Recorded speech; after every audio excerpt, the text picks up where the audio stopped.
शेजारी हिंदी बाय राहायला आलेले असते. आता हिला काय हिंदी येत नव्हतं मराठी बाईला, पण ती प्रयत्न करते बरं बोलायचं. मग ही मराठी बाई एक दिवस, ही हिंदी बाईची एक दिवस ती मराठी बाईकडे आली आणि तिला म्हणाली, दोपहर को आप क्या करती हो, दोपहर को आप क्या करती हो.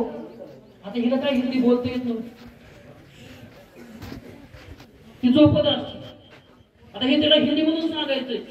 मग ती काय म्हणते, दोपहर को गिरती हूँ, मैं गिरती हूँ. आता गिरती हूँ म्हणलं हिने अर्थ वेगळा काढला. गिरती हो, फिर आपको लगता है क्या?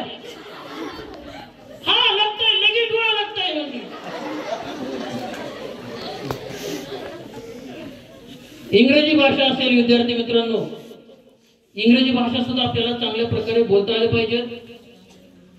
आज अशी परिस्थिती आहे, बऱ्याच मुलांना वाटतं की मला परदेशामध्ये जाऊन शिक्षण घ्यायचं आणि परदेशामध्ये जर जायचं असेल तर तुम्हाला इंग्रजी बोलता आली पाहिजे. आता या इंग्रजीमध्ये सुद्धा मी काय विनोद शोधून काढले. एका व्यक्तीचं नवीनच लग्न झालेलं असतं आणि त्याचा एक मित्र त्या लग्नाला येऊ शकला नाही.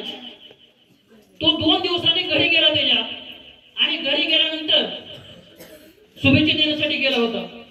आणि घरी गेल्यानंतर त्या पतिदेवाने आपल्या पत्नीला ऑर्डर दिली. आता त्यानं काय केलं, आपली पत्नी किती शिकली हे दाखवण्यासाठी इंग्रजीमध्ये ऑर्डर दिली. त्याला माहिती नव्हती किती शिकलेली आहे, पण त्याला वाटलं की इंग्रजी त्याला माहिती असेल. त्यानं आपल्या पत्नीला ऑर्डर दिली, सुषमा 2 कप टी.